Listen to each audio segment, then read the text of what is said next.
Yada se yamu akwa baby Adom TV bedroom jumede so yada se pa o se oje brehwe ya bribia nyi free ha yade bro bia ye tie ne ye ene asofo awie e ba behwe apomuden mo nso adwada de edru se ya na wonim se C4C liver specialist for ba na oni abedi nkomo na Dr. George Esiama Junior ba o se edema ehun nkomo ene ye ba bekan Ati din bia na no yare ben a wo so ba chiremu se ben o ntie ne ye nyame adom e bi ni so a wabo ho ban firi ho e bi wo ho so a waka ho asem ne de na ye se mo wo ho a e bitumi de yabo nti dog ya mo ache na bia boko de abusiafo bia ho ye Adom na adwuma mu nso boko eguso ene de all the topic aba din ma ene condition ben a se fia me da na ye chia ohwefo bia no pe Edema basically just insure doors on nipadua no. Boy. Insure doors one is a problem. Yes. Ayo. When say bia you too for say you no insure bebre. But nipadua no ya about 60% of insure. Enti your lean body mass. Eno na 40% no honam no the insure nka ho no. Enti I was say insure 60. Ti say bia weight around 100 kg. Insure do draw mu na was say around 60 liters. Okay. Oh, ha nti say insure no ebe dose sa na dey how to nipadua no so. Nti basically you won insure your cells ni mu. Cells no need the basic unit of life. You won insure so around and between the cells. Nti your interstitial fluid, your intracellular fluid also. But when we nyina na ye nsu a woni pedua ne mu. Nti awo se bibia ye in compartment pepepe. But say nsu no kodoso ewo tissue ni mu a na ma tissue na honhono dodo. Nsu no kodoso ewo cells ni mu a na honhono dodo. Kodoso ewo around the cells ni mu so a na ma ewo no so honhono. Na doctors aka say owo edema. Ti basically sana edema tie. I know dey na course sade. Edema ewo lifestyle courses. Lifestyle. So if your lifestyle, any of my call you moon your characters in a show. Nti kesiye bebre. It may increase chances of edema. Kesiye dia baby or that's in our part of the world. Now I kesiye say. As well for kesiye bebre. It may edi edema eba. Yes, why you pay in chini bebre. Didi kakra nchini ni na wafa kakra bi no de egum obi kra de hye fufu na se ni nyina no so increase yes so aye call long journey yet na se che bebre no bi wa ha bedu bo se wona no atatai na nyinsen nti ndi ma no ene de bi a wo pressure na atom na yes eno na ye pitting edema ye wo non pitting edema ebi wo ho a umia won se ntom eno no ekire say insuo no any proteins aka bom a problem cause impeme brain no na your lymphatic system no na enye ejuma ena ebi susu wo ho no a umia na atom eno no de ayese insuo no nko a nti etimi ema eho no etom kakra ansa na wo ha na eno asa build but enioma kese pa medical ye ko twetwe edema ba no ye frɛ bibi hydrostatic pressure no utie die no kra hydro chese nsuo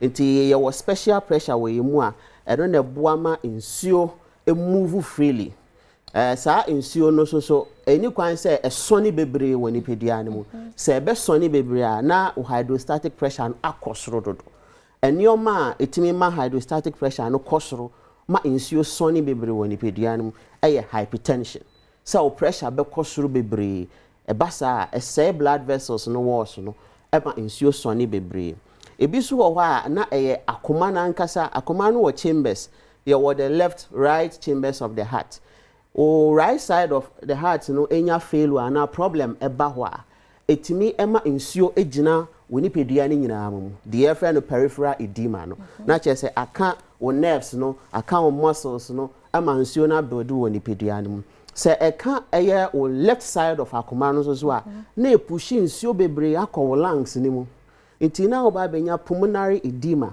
nsuo abedoso e wo lungs ni mu eno na nto de bia otenasia otumi home yi nanso woda ho se woda na wakoma no ebo ntentem na yese ne obi mia wo kon na obi di sumie bi kata wo so do eno another major thing na edema so etumi kotweba was special veins bi were na mu kese pa your friend no a deep vein sometimes your moja na your clotter and I say moja no ebuba apa etimi e block sa veins no e ma wonya de your friend no DVT deep vein thrombosis and also so etimi ma wo hydrostatic pressure no kosoro e ma nsuo gina ni pedua no this is a major thing. Another thing so your protein na wodo if your liver no na your body ni produce protein which is albumin no produce which is fibrinogen. These are special proteins are in here. Then so say pressure na ma protein a balance when you pedua and also a form bebre a your hauba your be oncotic pressure so pressure na boa ma proteins a balance when you pedua but no kosra a your hauba Nioma etumi ma eno so ba form bebre no say o liver problem say o hepatic condition be to say hepatitis either viral or alcoholic hepatitis anampo fibrosis and cirrhosis of hepatitis and nyina no ema brebo na ho ode ne ba form intini production of protein no so ebe problem ema nsuo tumi gina ni pedua no mu ebi kra ho na wo de esebi wo de ne ye pintin wi ayo me nti wonye balanced diet wo de ane se wa me e pa cho malnourish and malabsorption se wontumi absorb nutrient ni ye no eno so tumi ma nsuo gina ni pedua no mu obi so wo no owo kidney problem renal problem so koso ye wo special nephrons bi wo kidney ni mu a eno na sonne moja no so na yetimi yi efine free mu but sa nephron no e develop problem bi a I say wo ye abenkwan wo fie ohun sieve na wo de sonne so no wo say sa entertain na debris na ni kwan say fem but protein so ya ade a eso te say moja so nti ni kwan say etumi fem then so sa net ni mu bebia na sa proteins no ene de ni kwan say fem nyina fem e ma wo lose protein e ma ensure to mijina ni pedua no. These are major causes of edema and okura nwe ye ebi wo ha wo inflammation just say if you ba ni pedua no mu a body ni pese yi e ba sa your body ni produce histamine no so e ma your blood vessels ni mu biebie sa ye wo capillary beds bi wo ha e kwan ba didem na ensio esone it is a obenya systemic inflammation infection ni be che woni pedua no mu cha etime de edema ebre ni pedua no anayempo why surgery bi e ma can some of special capillaries bi wo ha enso tumi ma ensio gina anim ye wo lymphatic system no ensio ni bibia ye germs ba ni pedua no mu a eno so yi frim but se wonya blockage e wo lymphatic system ni mu a etimi ma ensio any proteins e ka bom etna ni pedua no mu ma o ni pedua no edema de a serious condition a edi kwanzi yetu na ejeje e kwan be na liver no betumi aboa no liver no eboa with production of proteins. It's a healthy liver no ema protein production no ye normal. A healthy liver biom so fight infections a the inflammation se ba. Ebia ye kan inflammation a wadwen nyina be ye say infection and microbes in your ma you will be a friend allergic reaction. Ade bia wo body no empe ti wa hwe na nsuo bi kura kan ho na ho keka eduane bi ko mu na ho muni mu keka na waso mu keka signs e kire we say o body impesa ade ma no se eno so build we ni pedua no ma e de ba nti o liver no wa hoden a e boa fight all these kind of infections and inflammation when ni pedua no mu e bi o mo so o liver no any o kidney e ye de friend the cross talk ti liver no eyi efini nyina no de ama kidney no de ababonte ti if the liver is working correctly e bebo modern eyi fino na we nya inflammation and kofa ohawa mbeli pedua no say ye here liver tone no. Yes, liver tone there. They be a kase. E Kenya brebo no. Na brebo no ne functions a yabo so kakra ne de embre ntimi amaya nka no. Aye adwuma ye. Enu nti ne ye bo ho de ro. Say wo de no eye arthritis, eye kidney problem, eye liver problem, eye akoma problem say ne yakase itimi kofa edema ba no.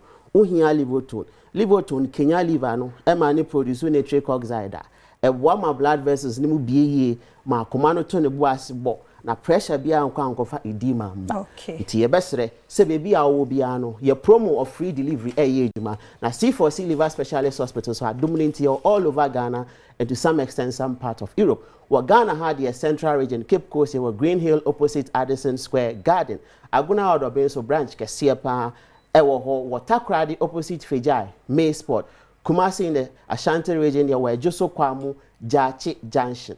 Accra had the Wadenta SDA Junction. Pacho, the from Monday, Ekosi Saturday, exactly 7 a.m. to 5 p.m. Treatment plan, no, enye edron kwa, yebe nutritional advice, ene di account hu yinanti. Mestre, frenambe, na yenye free delivery, wobebi a wobia 050 00 40 331. 050 00 40 331. And now says 050 00 40 328. 050 00 40 328. C4C liver specialist hospital. Yes, so brebo eye wonkwa. Nti ye giendro ni di gi treatment plans ni. Nti na abribi e ka se once treated forever treated. Anope ye da obi bia. Yansi ye da se papa C4C liver specialist na yete wonka no Dr. George Siama Jr.